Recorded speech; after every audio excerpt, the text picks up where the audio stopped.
virtudes, né? Mas sem a paciência a gente não chega na virtude maior, que é a virtude do amor. Foi assim a pequena conclusão que eu cheguei, né? E o amor é o corolário de todas as virtudes. Então, vamos ver se a gente começa, né, a entender e a compreender esse processo de paciência no nosso viver, no nosso dia a dia.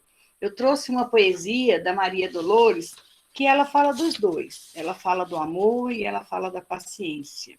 Chama Coração e Vida, Maria Dolores, Amor e Perdão. A Madalena fora ao túmulo querido, entre pedras de extremo desconforto. Levava flores para o mestre morto, tinha o peito magoado e enternecido.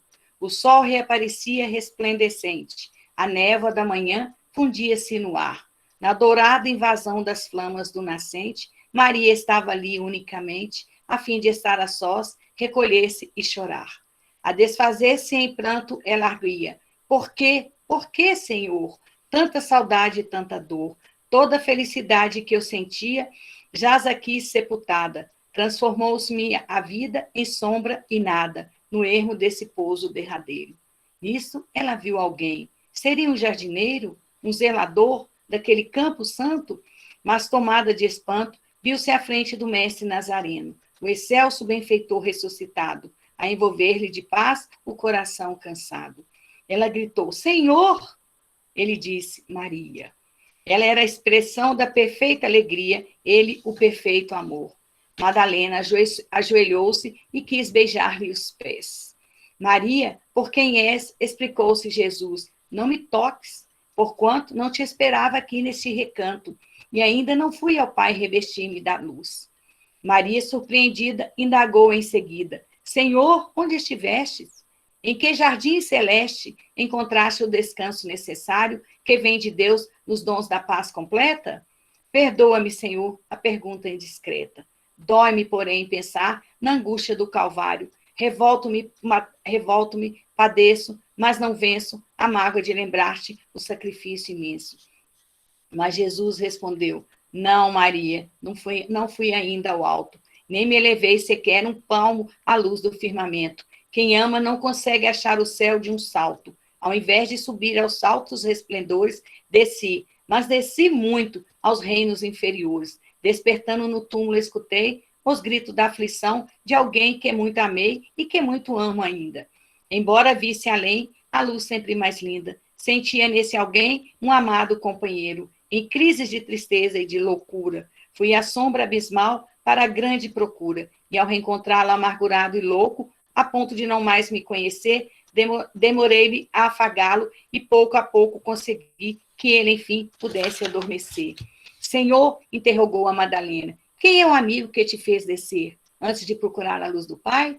Mas Jesus replicou em voz clara e serena, Maria, um amigo não esquece a dor de outro amigo que cai, antes de me alternar a celeste alegria ao sol do mesmo amor a Deus em que te elevas, vali-me após a cruz das grandes horas mudas e desci para as trevas a fim de aliviar a imensa dor de Judas. Maria Dolores. Muito lindo esse poema, né, gente? É um poema que faz a gente refletir na questão do amor, da paciência, da tolerância, né, que Jesus tem por Judas, né? Que Jesus não deixou de amar Judas, nem Judas deixou de amar Jesus, né? Foi um ato insano de Judas, né, na sua fraqueza e na sua fragilidade. E no livro, para a gente aperfeiçoar mais a questão da paciência, no livro O Consolador, tem na questão 254, é perguntado o que é a paciência e como adquiri-la, né? O que é a paciência? Como nós vamos fazer para nós termos paciência?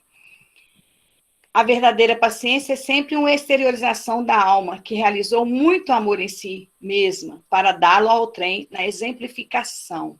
Esse amor é a expressão fraternal que considera todas as criaturas como irmã em quaisquer circunstâncias, sem desdenhar a energia para esclarecer a incompreensão quando isso se torna indispensável. É com a iluminação espiritual do nosso espírito que adquirimos esses valores sagrados da tolerância esclarecida. É para que nos edifiquemos nessa claridade divina, faça mistério educar a vontade, curando enfermidades psíquicas seculares que nos acompanham através das vidas sucessivas. Quais sejam as de abandonarmos o esforço próprio de adotarmos a indiferença e de nos queixarmos das forças exteriores quando o mal reside em nós mesmos. Para levarmos o efeito uma edificação tão sublime, necessitamos começar pela disciplina de nós mesmos e pela continência de nossos impulsos, considerando a liberdade do mundo interior, de onde o homem deve dominar as correntes da sua vida.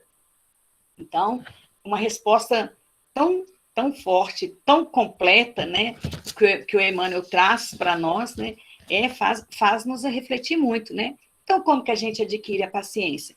Ele fala que é a iluminação espiritual, né? Nós temos que buscar, né? Jesus falou, brilhe a vossa luz, né? Então, a gente deve buscar a nossa luz, né? Através dos estudos do Evangelho, através de livros edificantes para a nossa alma, né? Para que nós possamos meditar, refletir e tomar atitudes de paz, de harmonia, de paciência, de tolerância e de amor. A gente vê que nesse texto, Emmanuel mistura, né? Ele fala da paciência, ele fala do amor o tempo todo, né? Uma virtude está interligada à outra, né? Ele fala que é necessário educar a vontade, né? Nós somos muito deseducados ainda, né? Nós já temos aqui o Evangelho há mais de 2000 anos e outros ensinamentos nós já tivemos, porque nós não reencarnamos há poucos anos, nem há poucos séculos, né? Nós somos espíritos velhos, né? Mas nós ainda não educamos a nossa vontade. Para que a gente conquiste a paciência, é preciso educação, né? É preciso disciplina, né? É preciso serenidade nas nossas decisões e nas nossas atitudes. O Emmanuel fala de curar enfermidades psíquicas seculares, né? Ele fala que nós somos doentes. Somos doentes. Se não fôssemos mais doentes, nós não estaríamos nesse plano de provas e expiações, né? Caminhando para um mundo de regeneração. Mas esse nosso caminhar, ele está muito lento ainda, né, gente? Nós precisamos de melhorar muito, né? E essas enfermidades, ele não fala que é um paliativo para nossas enfermidades psíquicas. Ele fala que nós temos que curar, né? E nós curamos através da lapidação, através das nossas contínuas, né, reencarnações de novos aprendizados. Mas nós sabemos que muitas das vezes nós passamos aqui na Terra e nós não cumprimos o que nós viemos aqui cumprir, né? Nós continuamos doentes. Nós entramos doentes e continuamos doentes de diversos, né, defeitos, né, imperfeições que ainda nós temos no nosso viver. Então, ele fala da cura. Né? Como curar? Curar é através do amor, né? Através do perdão, é através de muitas outras virtudes, da humildade, da bondade, da serenidade, né? Ele fala que nós temos disciplina de nós mesmos, né? Porque nós queremos disciplinar o outro.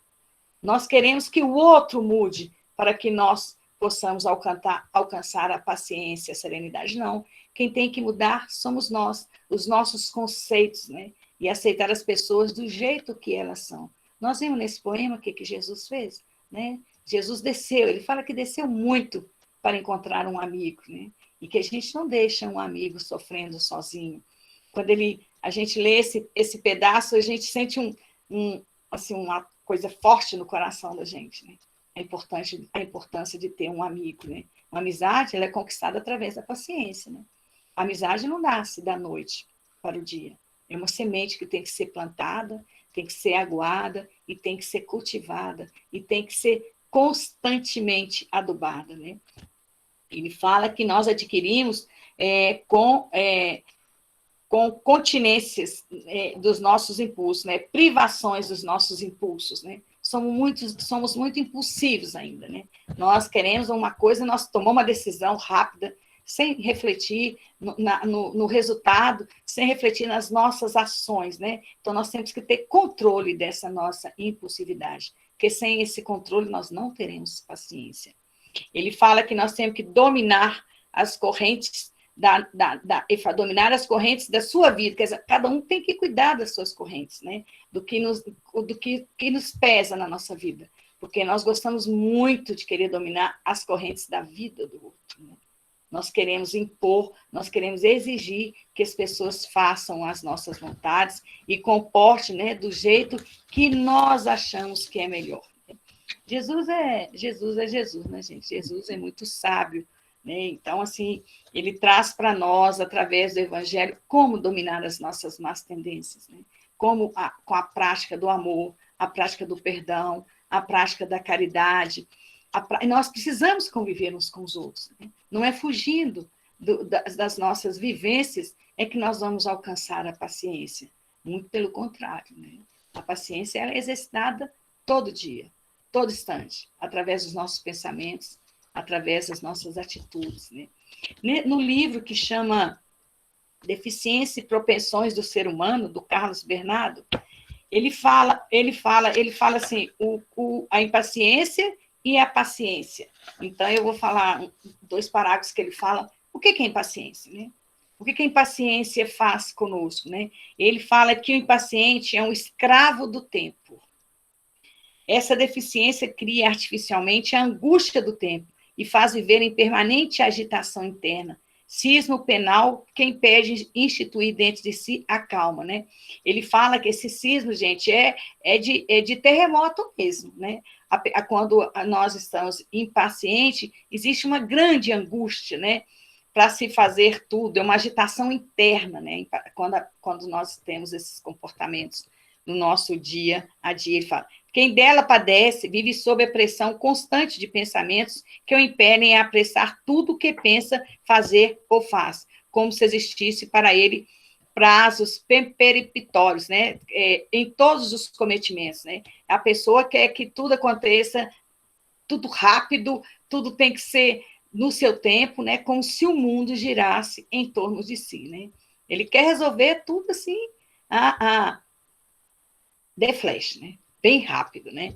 E ele fala que o mantém em aguda aflição durante o tempo em que seu interesse se acha pendente de algo. Uma notícia, uma resposta importante, uma solução, etc. Assim, quando ele está esperando a resposta, né, de algo que ele deseja, ele fica aflitíssimo, né? A aflição é totalmente o contrário da impaciência, né? A aflição nos faz mal, não só mal para o corpo, né? Ele faz mal para a nossa alma. E ele afasta de nós as boas influências, né? Principalmente da parte espiritual dos espíritos superiores, né? Como que esses nossos irmãos vão conseguir nos atingir através das inspirações se nós estamos igual um terremoto, nós estamos agitadíssimos, né? Totalmente fora da sintonia da paz e da paciência. E ele termina que, além de sofrer muito moral e fisicamente, o impaciente malogra muitas oportunidades, projetos ou ideias, que, se seguissem o processo normal, se haveriam transformado em êxitos completos, como coroamento de esforços inteligentes e pacientemente conduzidos.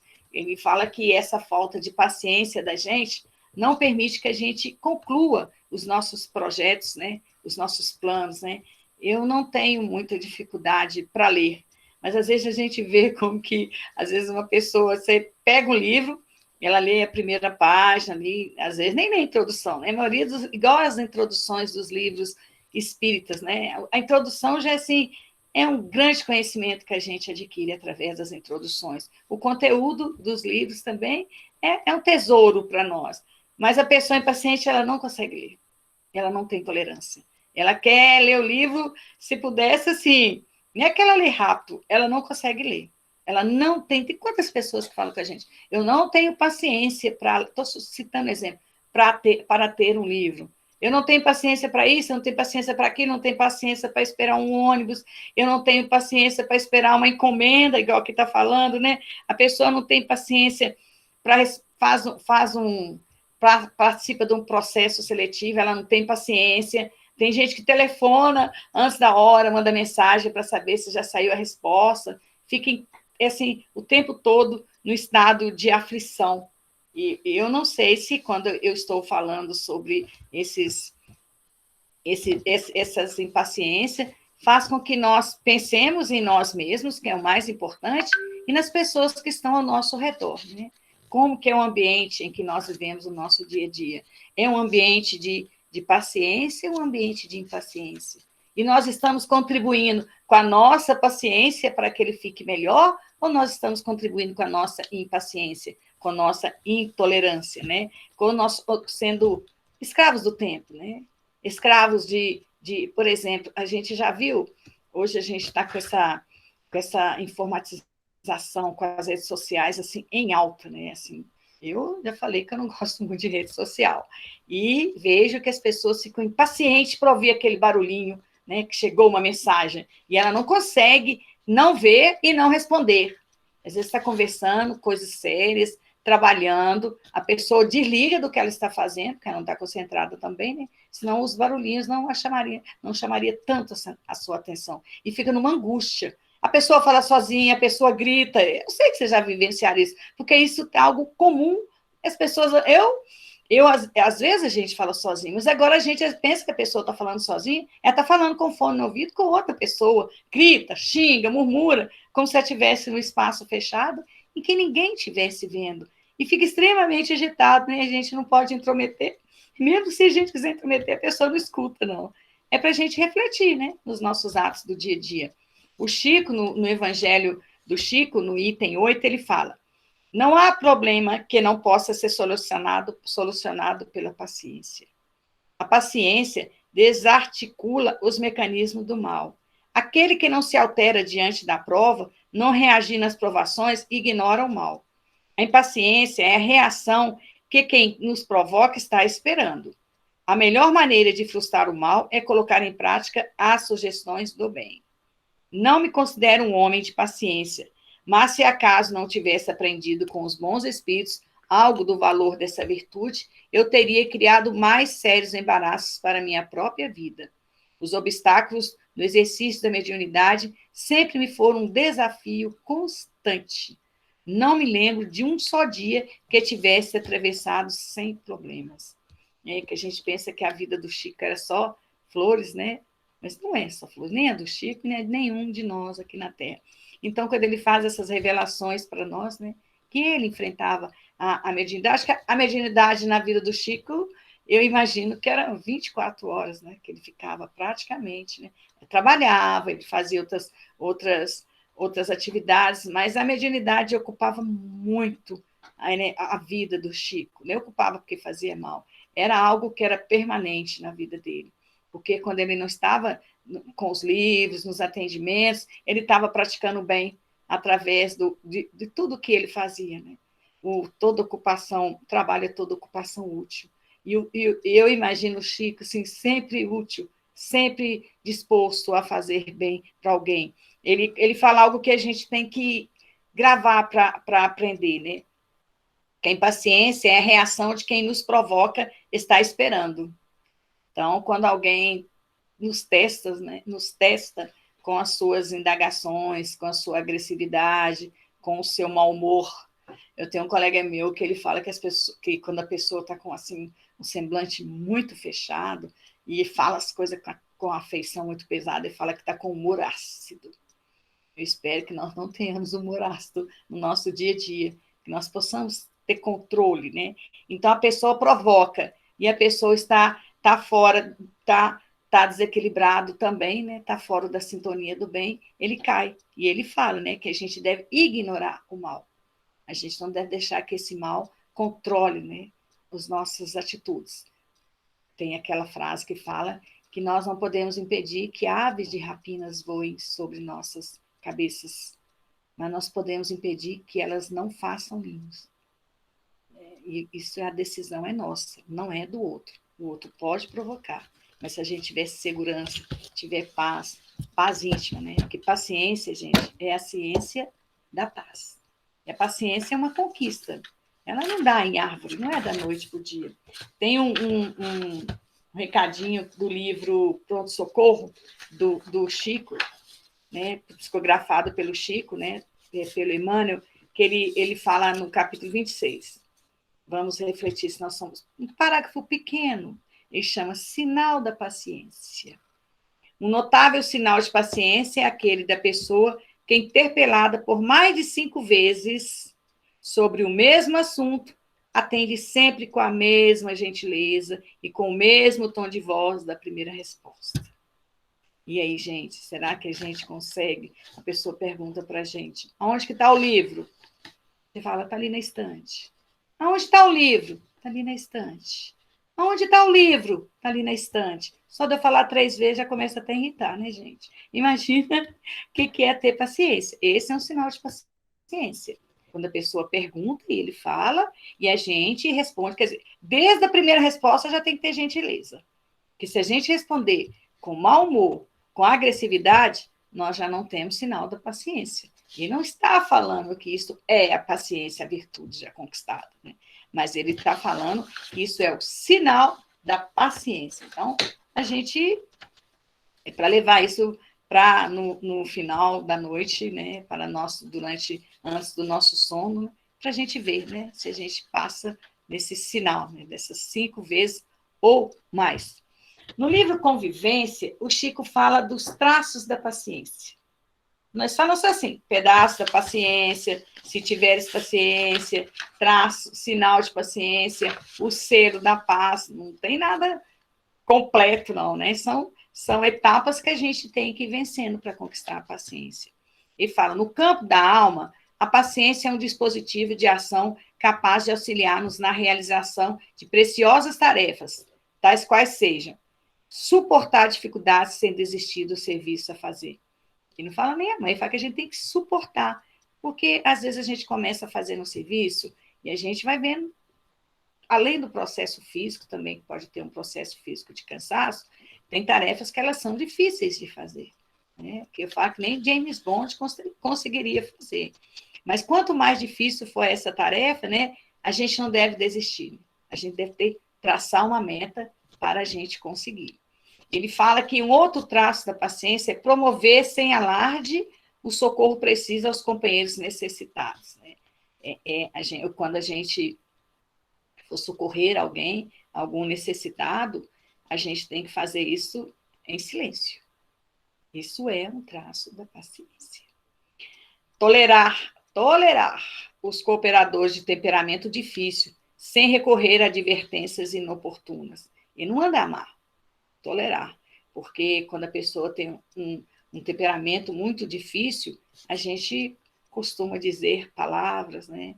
Fazer ofensas, né? Que não vai melhorar aquele temperamento difícil. Muito pelo contrário, vai piorar o nosso relacionamento ali com aquela pessoa. Então, ele manda a gente tolerar. Aguentar injúrias sem transmiti-las à sensibilidade dos outros. Difícil, né? Quando alguém disser para a gente que a gente fez algo que a gente não fez, que a gente tem alguma característica que não é muito correta, cometer uma injúria, né? Inventar algo sobre nós, falar que nós temos determinados defeitos, digamos assim, né? E a gente tem que aguentar a acessibilidade dos outros. Também é o que eu falei aquele dia, né? Do Divaldo, né? A verdade por si aparece. Nós não devemos valorizar o mal. É disso que ele está falando. Se a pessoa está falando algo que a gente não é, por que a gente tem que ficar ali retroalimentando aquela ideia? Né? Ele fala fazer o bem, abstendo-se de provocar elogios e recompensas. Né? Quando traça a paciência, está na atitude, quando a gente praticar a caridade, a benevolência para alguém, sem querer recompensas e receber elogios. Substituir qualquer irmão impedido de exercer as funções que lhes são próprias, na equipe de trabalho em que se integre, sem cobrar-te qualquer tributo de reconhecimento. Vamos pensar nas tarefas da fraternidade. O companheiro não vem para aquela tarefa e ele não pode fazer aquela função. Então, se a gente o fizer, né, se a gente fizer a tarefa do colega que não pôde vir, sem cobrar qualquer tributo de reconhecimento, sem querer receber os agradecimentos. Eu estou aqui agora, né, eu estou falando. Mas se eu não pudesse comparecer, quem estaria falando? Qual de vocês estaria falando agora? E aí? Depois que passasse, vocês iriam mandar uma mensagem para mim, falando, ó, te salvei, não, quebrei seu galho. É disso. Não, a gente não deve fazer isso, porque não existe acaso de nada. Uma vez eu cheguei no Miramês, preparei para o estudo, já estava programado, igual tem programação para o ano inteiro. Quando eu cheguei lá na frente, tinha um outro colega nosso para fazer o mesmo, um outro estudo. Aí o Mendes me chamou gentilmente e me falou, ô Miriam, você é da casa, esse outro palestrante de fora. Ô Miriam, você importa de não fazer a palestra? Eu pensei, claro que não, né? Eu vou falar, não, eu importo, vou emburrar, então vou para minha casa, vou emburrada, né? Não, né? Eu estou falando disso aqui que o Emmanuel está falando. Aí eu pensei, não, essa palestra, esse estudo não é para me fazer, é para me ouvir. Vou sentar e vou ouvir. Isso não me tirou, como diz, não me tirou nenhum pedaço. Eu tive a oportunidade de aprender comigo mesmo, a controlar meus impulsos, né? A controlar a minha impulsividade, a minha intemperância e aceitar. Aceitar sem reclamar. Eu nem chegar perto dele, olha, terminou a palestra, olha, quem ia fazer essa palestra era eu. E você fez na minha frente, eu ia fazer uma coisa dessa. E o Mendes foi tão delicado quando ele falou assim, que eu era da casa. Tipo assim, você tem que ter educação, né? Quando a gente recebe alguém na nossa casa, a gente tem que tratar ele bem e não expulsá-lo. Foi isso que o Mendes quis falar, né? E eu realmente sou da casa. Isso é uma experiência boa para a gente crescer, né? Então, ele fala, liquidar os problemas de experiência comum à custa do esforço próprio, evitando incomodar a quem quer que seja. Tem gente que, quando tem um problema, ele aciona a família toda. Todo mundo sabe do problema. E, às vezes, as pessoas não vão poder ajudar. Mas a pessoa faz uma confusão na vida dos outros, igual a sua está confusa. Vou ler de novo. Liquidar os problemas da experiência comum. Quer dizer, resolva os seus problemas da experiência comum, à custa do esforço próprio, evitando incomodar quem quer que seja, né? Quer dizer, se vira, né? Lute, né? Você que lute para resolver os seus problemas, sem criar esse transtorno. Porque a gente, quando chama alguém para nos ajudar, às vezes a pessoa estava extremamente ocupada e ela deixa de fazer algo para nos atender, né? Porque ela não consegue falar não. É o que Jesus falou, não dá para falar não para um amigo. Em suma, quando se fala de paciência, invoca-se a presença de alguém que se dispõe a trabalhar e a servir sem a mínima ideia de que a paciência possa ser uma cadeira de balanço para refúgio da inércia, né? Paciência, gente, não é passividade, nem estagnação, nem ociosidade ou paralisação, né? Para a gente não fazer confusão. Paciência não é passividade, não é estagnação, não é ociosidade ou paralisação. A pessoa que não faz nada não é porque ela é paciente, não. Né? A pessoa que está ali, que a água parada deteriora-se. Paciência é ação, é um potencial a ser desenvolvido. Paciência é serenidade, persistência e constância. São três atributos que fecha a questão da paciência, né? O paciente, ele é sereno, ele é persistente, senão ele não cansa o que ele está a buscar, né? E é constante, né? Não é uma pessoa inconstante. Ele não muda de ideia toda hora, e toda hora ele quer uma coisa. Ele mantém os seus propósitos, né? É igual Jesus, né? Jesus não mudou de ideia nem um instante do seu propósito, que era trazer a boa nova para nós. Mas, gente, tem que ter paciência, mas só tem mais 30 minutos, eu vou partir para o tema amor, né? Todo mundo olhando o relógio, eu vi daqui, tá? Eu estou vendo o rosto assim, virando o relógio. Eu estou querendo ouvir você falar de amor agora, menino. É isso, eu pensei Traz em, o amor aí para nós, eu vou menino. trazer o amor, eu pensei, vou falar um pouco de cada um, né?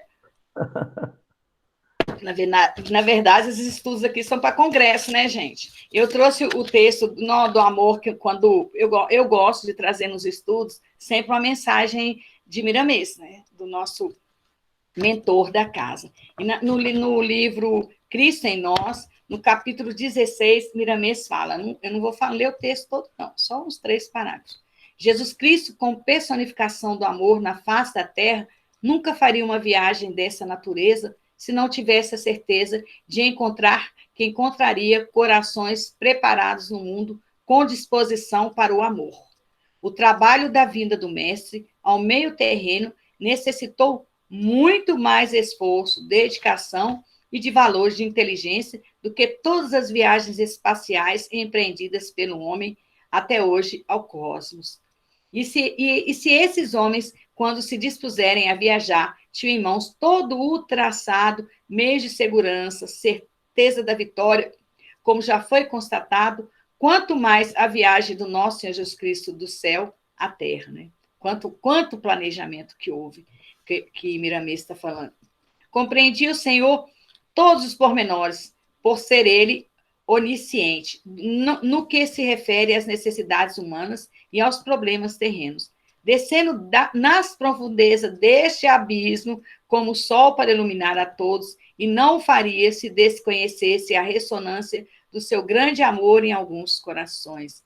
Veio na hora certa e plantou a semente divina no terreno propício dos corações em chamas, para libertá-los da ignorância, atingindo-os, ou pelo menos iniciando-os nos caminhos da sabedoria, para libertá-los do ódio, ou iniciá-los no roteiro do amor.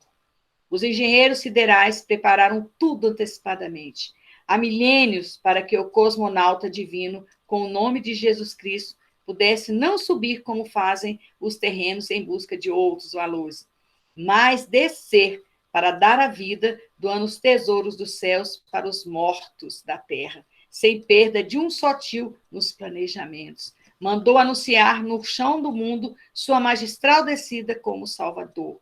E seus anunciantes traçaram alguns pormenores da sua caminhada junto ao seu rebanho. Quem visse o pastor, o que reconheceria de imediato como o primeiro, o último, como o alfa e o ômega. Tudo isso se fez pela força do amor de Deus, através de Jesus e de seus seguidores, para que pudessem algum dia atingir a humanidade. O evangelho foi uma grande herança que tivemos do Cristo, né? Então, nesse texto belíssimo, né? Ele só veio à Terra porque ele percebeu que tinham corações com disposições para o amor. Será que os nossos corações têm disposição para o amor? Será que dependesse de nós, Jesus ia alimentar essa esperança de descer, né? Que ele fala que vir à Terra para Jesus, em termos, se a gente pensar, não que Jesus perdeu a sua pureza, né, de espírito puro, mas ele teve que descer para vir ficar conosco e estar conosco, né? Ele fala que desceu nas profundezas desse abismo, né? Iniciando nos caminhos da sabedoria para libertá-los do ódio ou iniciá-los no roteiro do amor.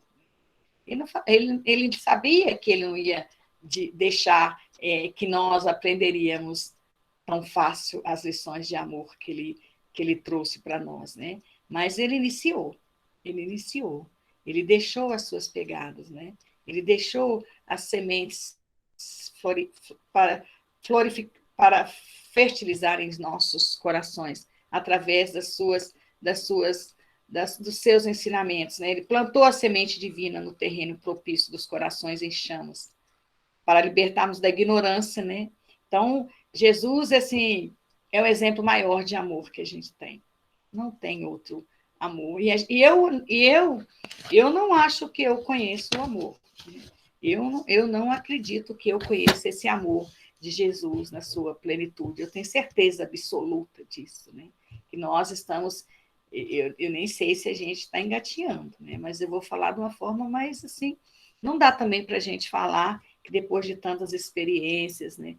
Depois dessa doutrina de luz, que é o farol de luz na nossa vida, que é a doutrina espírita, né? Com tanto avanço que a gente está vivenciando há séculos, né? Que a gente não tenha dado alguns passos, né? Que a gente não tenha ou engatinhado. Não acredito que nós estamos parados. Mas nós temos que apressar, né, esse nosso engatinhar para apressar os nossos passos, né? Porque está chegando o período nós estamos na transição, caminhando para a regeneração. E a nossa Terra vai está passando por uma transformação. E que nós possamos não permanecer no sentido de não morrer, porque não é isso, nós somos espíritos imortais, mas no sentido de a gente poder voltar. E eu quero voltar a encontrar com você, gente, porque a gente vai sentir saudade, muita saudade uns dos outros, né? E vai ser uma alegria a gente poder continuar junto nesse nosso crescimento, né? É a nossa família, né? Igual eu falo, né? A família FEIME é uma família, né? É uma continuidade, né? De amor, né? E a Joana de Ângela, ela fala desse amor. Ela fala do amor-terapia. O que é o amor-terapia, né? que a conquista do amor é resultado de processos emocionais amadurecidos, vivenciados pela conquista do si. Então, para se ter amor, né, tem que ter amadurecimento, né, de processos emocionais. Não é da noite para o dia, né? No livro Amor Imbatível, do Divaldo, né, psicografado pelo Divaldo, da Joana de Anjos. Eu não vou ficar falando dessa questão de todo o texto, né? Mas eu deixei as referências. Quando eu faço as referências bibliográficas, todas as referências que estão aí descritas, eu as li, tornei a ler, estou igual ao teste da paciência, sinal da paciência. Para, entre esses textos, escolher os textos que seriam melhor para que nós pudéssemos estudar. Mas isso não quer dizer que os outros... Se eu dispensei os outros textos, né? Eles me ajudaram na formação desse conhecimento. Por isso que eu deixo para vocês, para compartilhar, para que quando vocês tiverem tempo, quiserem pesquisar, estudar mais sobre o amor, sobre a paciência. Então, ela fala que o pensamento irradiando essa onda de simpatia afetuosa estimula os neurônios a produção de enzimas saudáveis que respondem pela harmonia do sistema nervoso simpático e estímulo das glândulas de secreções endócrinas, superando as toxinas de qualquer natureza, responsáveis pelos processos degenerativos e pela deficiência imunológica que facultam a instalação das doenças, né? Então, o amor estimula esses neurônios, né? Superando as toxinas, né? E a gente é que pode escolher, através do nosso pensamento, que irradia onda de simpatia afetuosa, e para a gente refletir. Quando o nosso pensamento irradia pensamentos de raiva, de cólera, nós então estamos, primeiro, intoxicando a nós mesmos, né? Nós estamos diminuindo a nossa defesa imunológica, né? E facultando a instalação das doenças, né? Nos livros, né, da espiritualidade com relação à pandemia, eles falam demais dessa nossa defesa através do pensamento, através do amor, através do trabalho. Não é escondendo, né? Não é escondendo, porque muita gente fala, eu não estou indo nas casas espíritas, o que eu vou fazer? Não, tem tanta coisa para a gente fazer, né, gente? Eu acredito que esse é o momento para a gente tomar mais decisões de trabalhar um amor fraterno conosco e com a humanidade. A Joana continua. Por outro lado, em face do enriquecimento emocional que o amor proporciona a alegria de viver, estimula a multiplicação de imunoglobulinas que preservam o organismo físico de várias infecções, tornando-se responsáveis por um estado saudável. Ela fala que o enriquecimento emocional traz saúde para nós. Não só saúde mental, mas saúde física, né? Ao mesmo tempo, ela fala, o universo é estruturado em energias que se expandem em forma de raios, ondas, vibrações. O ser humano, por sua vez, é um dínamo produtor de força, que vem descobrindo e administrando tudo quanto cerca. Então, a responsabilidade da gente. Somos dínamos de força, né?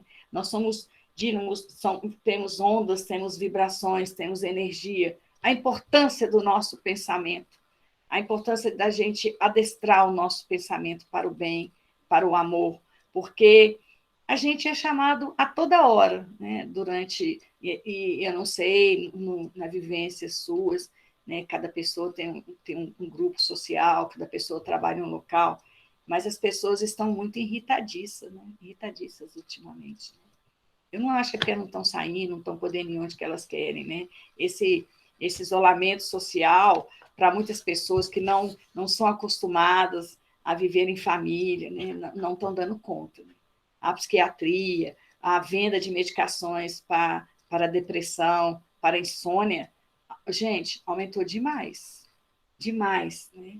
E para nós, espírita, é para a gente refletir, né? O que nós estamos fazendo com os nossos pensamentos, com as nossas atitudes? São atitudes de amor? Amor-terapia, portanto, é o processo mediante o qual se pode contribuir conscientemente em favor de uma sociedade mais saudável, portanto, mais justa e mais nobre. Será que a sociedade que nós vivemos, ela está mais justa porque nós somos capazes de contribuir mas ela fala de contribuição consciente, sabendo, tendo domínio de nós, como diz lá no pensamento, né? Domínio das nossas atitudes, né? Ter o controle emocional.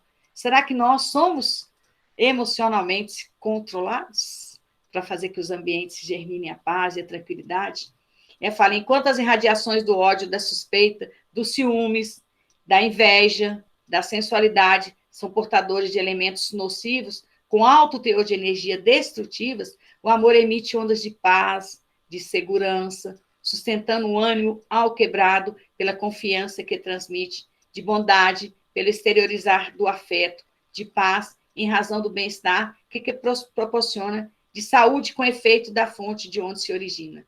Ao descobrir-se a potência da energia do amor, faz-se possível canalizá-la terapeuticamente a benefício próprio como do próximo. Então, se a gente descobrir, ela fala que é uma descoberta, né? Essa potência da energia do amor. Então, ela é uma terapêutica, né? Ela ajuda nos tratamentos. A benefício, ela fala para começar de nós mesmos e do próximo, né? Será que ficar perto de nós é uma terapêutica? Será que nós somos terapêuticos para o ambiente em que nós estamos envolvidos no nosso dia a dia? Será que as pessoas que... Claro, nem todo mundo gosta da gente, né? Ainda não temos esse amor, assim, não, né? Mas as pessoas que estão mais próximas de nós, mais próximas dos nossos corações, né? São pessoas que sentem bem com a nossa presença? Será que nós somos capazes de irradiar amor através dos nossos pensamentos? Quando a gente vê uma pessoa assim, que tá abatida, será que nós percebemos que o outro está abatido e precisando de uma atenção, de um carinho, de um consolo e de um apoio? Porque, às vezes, a gente está tão voltado para os nossos problemas, né, pessoais, que nós esquecemos de ver como o outro está, né? Como que o outro está emocionalmente. O Leon Denis, gente, esse livro, Depois da Morte, eu não tinha o livro físico, mas quando eu li, que a Cristina agora está até aprofundando mais na questão do Eurípides Bassanufo, né? Quando Eurípides Bassanufo ele recebeu o livro Depois da Morte, Leon Denis, as primeiras edições que o tio dele deu lá em Sacramento, ele leu o livro numa noite só, com a luz de vela. Esse livro hoje, né, na edição, esse livro tem 300, eu não vou ler até lá no INSS, né? Mas é um livro que tem 320 páginas.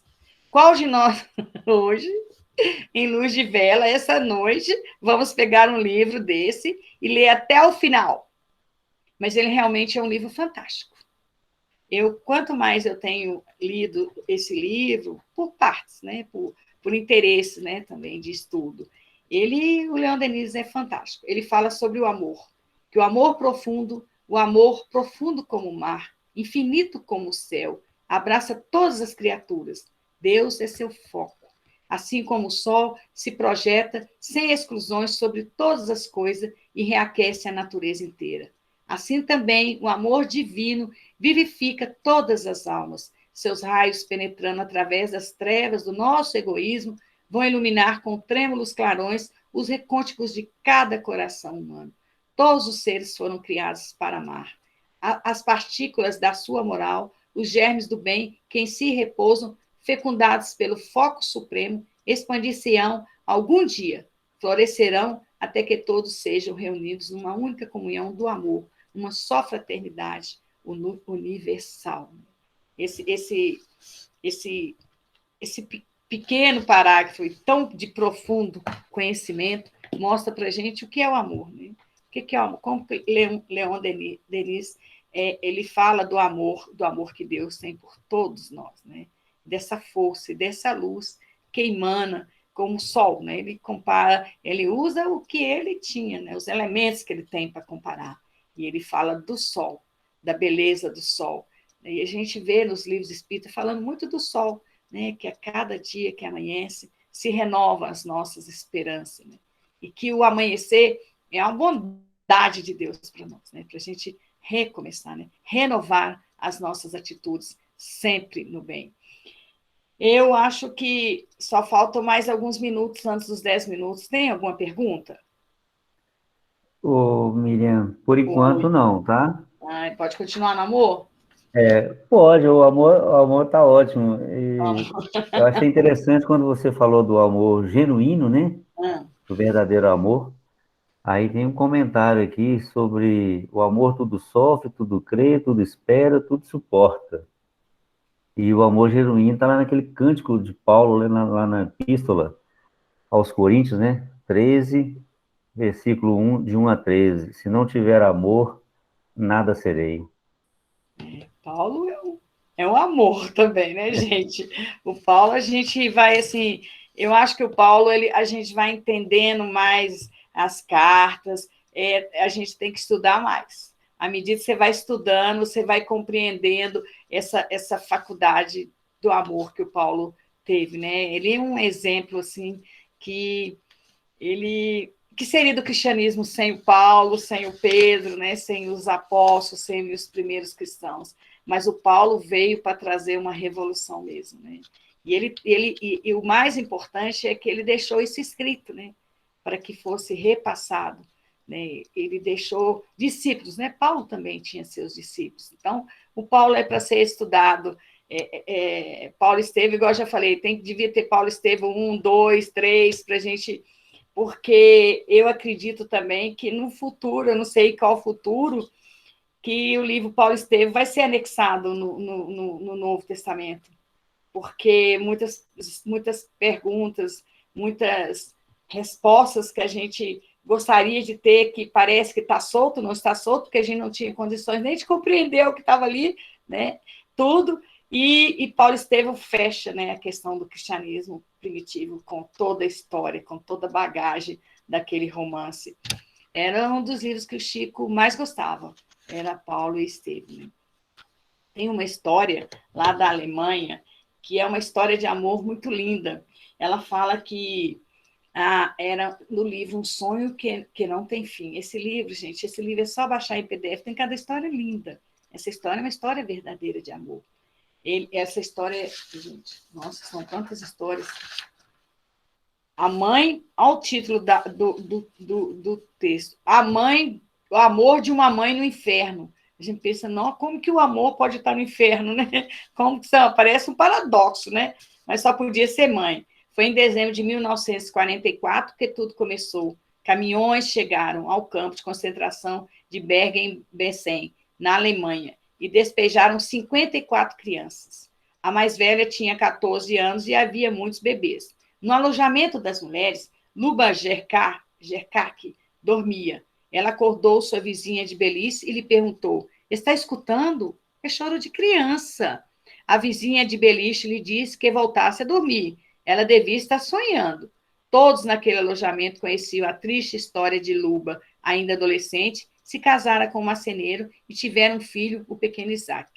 Quando veio a guerra, os nazistas lhe arrancaram dos braços o filho de 3 anos e o jogaram em um caminhão com outras crianças e idosos, todos inúteis para o trabalho e, portanto, com destino certo, a câmara de gás.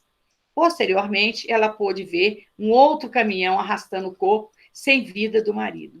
No primeiro momento, desistira de viver.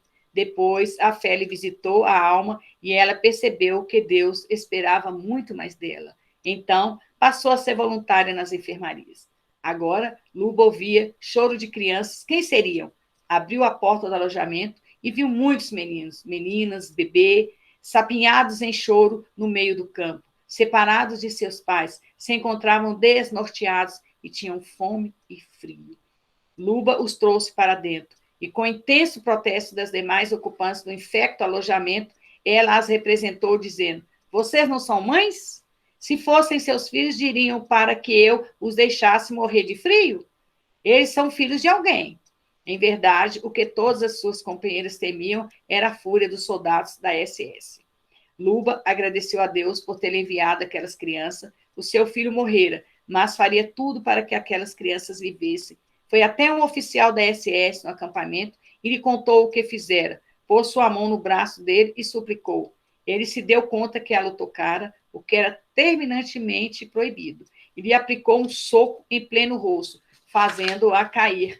Ela se levantou e, com seu lábio sangrento muito falou: Sou mãe.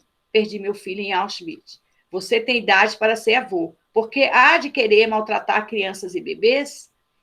Fique com elas, foi a resposta seca do oficial. Mas ficar com elas não era suficiente. Era necessário alimentá-las. Nos dias em que se seguiram, todas as manhãs, ela perambulava pelo depósito, cozinha e padaria, implorando, barganhando e roubando alimentos. Os meninos ficavam à janela e, quando a viam chegar, diziam uns aos outros: lá vem a irmã Luba, ela traz comida para nós. À noite, ela cantava canções de niná e as abraçava. Era a mãe que lhes faltava. As crianças que falavam holandês não entendiam as palavras de Luba, que era polonesa, mas compreendiam seu amor. Em 15 de abril de 1945, os tanques britânicos entraram no campo vitoriosos e, em 6 idiomas, passaram a rugir os altos-falantes. Estão livres, livres. Luba conseguira salvar 52 das 54 crianças que adotara como filhos do coração. Em abril de 1995, 50 anos após a libertação, cerca de 30 homens e mulheres se reuniram na sede da prefeitura de Amsterdã para homenagear aquela mulher que recebera, em nome da rainha Beatriz da Holanda, a medalha de prata por serviços humanitários. No entanto, ela declarou que sua maior recompensa era estar com aqueles seus filhos que, com o apoio de Deus, conseguira salvar da sombra dos campos da morte. Por isso tudo, nunca pensemos que somos muito pequenos para lutar pelas grandes causas ou que estamos sós. Quem a batalha pela justiça tem um insuperável aliado que se chama Deus, nosso Pai maior. Como os pássaros que cuidam de seus filhos ao fazer um ninho no alto das árvores e nas montanhas, longe de predadores, ameaças e perigos, e mais perto de Deus, deveríamos cuidar de nossos filhos como um bem sagrado, promover a respeito os seus direitos e protegê-los. Quem falou isso foi a Zida Arnes, né? Aquela pediatra sanitarista brasileira, que ela fundou a Pastoral da Criança. Então, no final de cada história tem uma mensagem de alguém que ama, né? Então, quando a gente vê essa história da aluna aqui, a gente às vezes não quer fazer, não tem paciência com o filho. Imagina ela naquele sofrimento, naquele frio, naquela fome, ela que tinha perdido o filho, ela optou pelo amor, né? Ela optou pelo amor. E ela conseguiu ficar, né? Quase todas as crianças foram salvas, né? De 54, 52. Então, e ela foi homenageada, mas o maior presente está no coração dele. Isso é para a gente pensar o que a gente está fazendo. Porque às vezes a gente está fazendo isso aqui, né? Um pouquinho, né? E está achando que está fazendo muita coisa. Quero ver cada um de nós com 54 crianças hoje, na nossa casa. E olha o conforto que a gente tem, nem pode comparar, né? Nós não estamos presos e nem no campo de Auschwitz. Mas nós estamos presos na nossa ignorância, né? Nós estamos presos no nosso egoísmo, né? Nós temos que libertar desses males que não são virtudes, né? São, são, são pontos a melhorar que todos nós temos, né? Que não vai chegar, gente, pode ficar tranquilo, não vai chegar 54 crianças nas suas casas essa noite, não. Mas isso é simbólico, né? Mas quem vai chegar amanhã perto de nós não sabemos, né? Que nós tenhamos força, tenhamos coragem, né? Para fazer um mundo melhor. Nós todos podemos fazer o mundo ficar mais amável, mais doce, né? Nós podemos ser doces. Olha o que o Chico falou, gente. Eu vou falar essa poesia do Chico, só o Chico mesmo, né? Ele fala que amar é repartir a almas em bocadinhos. Amar é ter na vida um mundo de doçura, é encher o coração de ardores, de carinhos, é ter dentro do peito as flores da ternura. Amar é não sentir as pedras dos caminhos. Amar é transformar as dores em ventura, é evitar para outra alma os ásperos espinhos dessa horrenda candal da vida de amargura. Amar é bendizer as dores do viver, perdoar o ofensor, minorar o sofrer daquele que entreve das dores do rigor. Amar é ser no mundo a rosa perfumada, sobretudo ser bom, ser alma abnegada, pois é no sacrifício o verdadeiro amor. Francisco Xavier. Esse livro chama Chico Xavier, o primeiro livro de autores de versos. Na parte 2, Chico, são versos dele mesmo, né? Amar é repartir a alma em bocadinhos. Só o Chico mesmo, né? Para escrever um poema tão lindo, tão profundo, e o Chico passa por tudo que está escrito aqui, né? Por todas essas dores, né? E ele consegue ter ternura, ter carinho, doçura. Ele fala dos espinhos ásperos, né? Quantos espinhos que o Chico teve na vida, né? Quanto preconceito que o Chico passou, né? E ele também foi um homem que passou por diversas doenças, né? Mas ele não tinha amargura, né? Ele fala que a gente deve amar é bem dizer as dores do viver. Não que nós não possamos ter, nós não vamos passar pelas nossas vicissitudes, mas nós temos que bem dizer as nossas dores, né? As nossas dores, entender os nossos percalços que nós passamos aqui na Terra. É o Chico, gente, é o Chico falando de amar. Ele fala que o amor dele que ele tem por Jesus, eu não trago a minha alma amargurada, porque te amo, ó Jesus, com amor tão puro, que o meu ser desprezível e obscuro já não sente os espinhos pela estrada. E abençoo este mundo ingrato e duro, porque nele a minha alma lacerada entrevê toda em luz uma alvorada, deslumbrante e sublime no futuro. A minha alma te elevo no momento de amargura, tristeza e sofrimento, esquecendo da terra os pesadelos. Sinto logo mil flores luminosas, que transformam minhas sendas espinhosas em caminhos translúcidos e belos. É só o Chico, né, para falar de Jesus e ter esse amor a Jesus, né? Chico gosta muito de Jesus, né? Mas ele não deixa de falar das dores que a gente passa aqui na Terra. Ele não deixa de expressar isso, ele não deixa de registrar, mas ele trata isso com tanta leveza, é um exemplo para seguir, né? Que as nossas vidas sejam vidas mais serenas, né? Vidas mais tranquilas, vidas mais amorosas, né? Você vê que às vezes a gente tem a dificuldade de falar que ama uma pessoa, né? Eu te amo, né? Quem gosta de falar eu te amo é mãe para menino pequeno. Ah, eu te amo, mãe te ama, mamãe te ama. E para o marido e para a esposa, né? A gente que já está tudo velho e grande. Às vezes a gente passa muito tempo sem falar isso um com o outro. Vou dar uma lição de casa para vocês e para mim. Quando a gente terminar aqui, né, a primeira pessoa que estiver mais perto de nós vamos dizer que amamos. Será que nós conseguimos? É quando a gente manda assim, te amo para alguém, e a pessoa fica toda eufórica, mas a gente não consegue mandar te amo para todo mundo, né? Porque também tem que ser verdadeiro, né? Então, mas que a gente possa praticar essa lição após esses estudos belíssimos, né? Que a doutrina traz para nós através das escritas, né? Que a gente possa trazer poesia para as nossas vidas. Eu trouxe essas poesias porque amar está na poesia.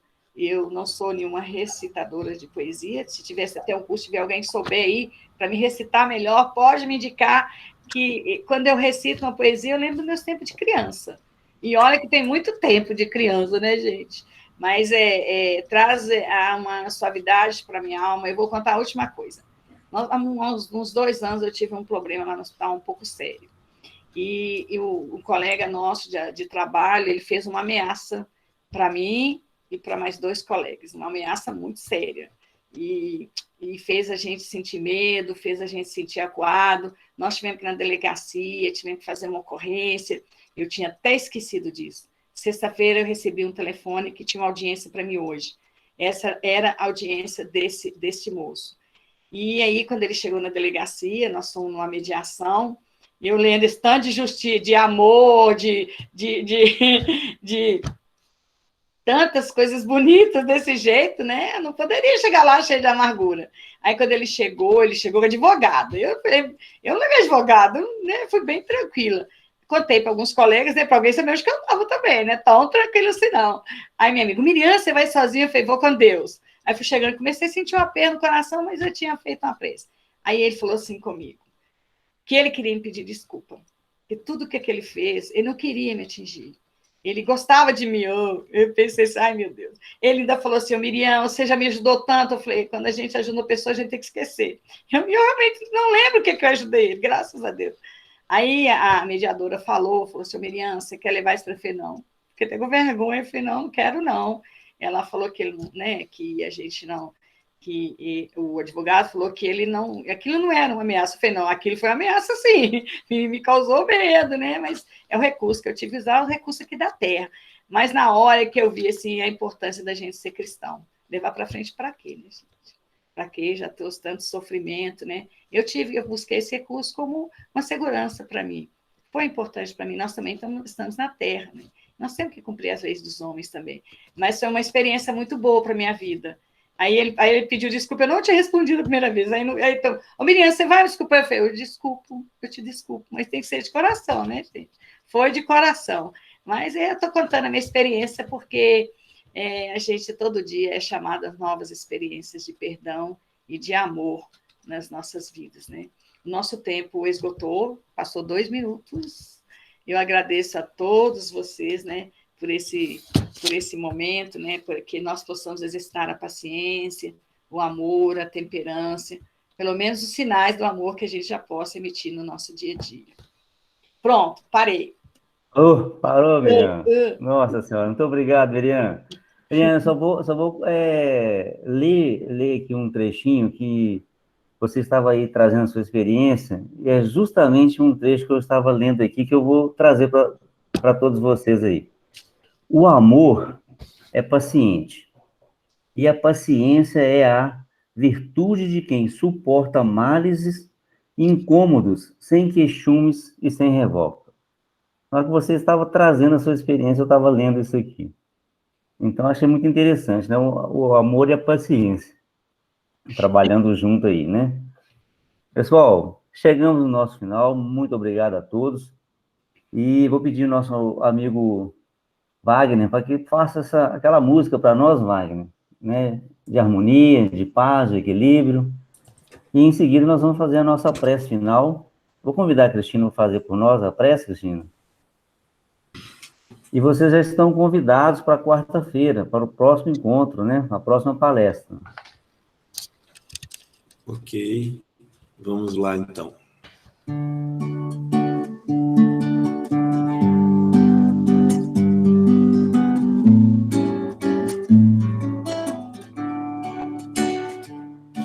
É bom viver quando se tem em paz o coração. Você, como eu, que é também feliz, aprenda esta lição. Quando se aborrecer, leve o seu pensamento a Deus, nosso Senhor. Põe um sorriso em cada dor e ajuda seu irmão. Somente assim é que você verá como é bom então viver. Quando se tem a paz e o amor de Deus no coração. Quando se tem a paz e o amor de Deus no coração.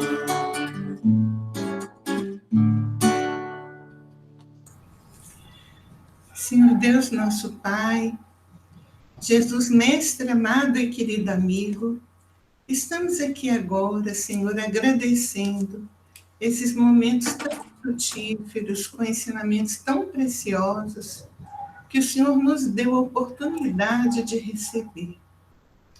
Queremos, Senhor, antes de encerrarmos a nossa noite, te pedir que zele pela nossa Mãe Terra, pelo nosso amado Brasil, que a tua misericórdia, Senhor, possa se compadecer da nossa natureza e enviar as chuvas tão necessárias, Senhor, para que os incêndios se aplaquem, para que possamos ter dias mais gratos nesse país tão doce, tão lindo que o Senhor nos concedeu por morada. Agradecemos, Senhor, a tua paciência infinita para conosco, que nos concede todos os dias tantas bênçãos que não sabemos valorizar. A bênção da Mãe Terra, da nossa terra Brasil, com tantas riquezas, com tanta fartura, que nós muitas vezes maltratamos e desprezamos e não cuidamos, Senhor. Agradecemos a paciência dessa Mãe amorosa, a Mãe Terra. Agradecemos a todos os espíritos que trabalham pela natureza, que trabalham para que ela possa gerar sempre tudo aquilo de que necessitamos e que cuida de tudo aquilo que o Senhor criou. Muito obrigado, Senhor Jesus, pelo amparo, pelos lares que foram visitados, pelas pessoas que foram acolhidas, pela nossa irmã expositora dessa noite, que atendeu ao nosso chamado, nos auxiliando na difusão dos teus ensinos. Se conosco, Senhor Jesus, hoje, agora e por todo sempre, que assim seja. Boa noite a todos. Boa noite. Que assim seja. Uma boa noite e uma boa semana a todos. Tchau. Boa noite.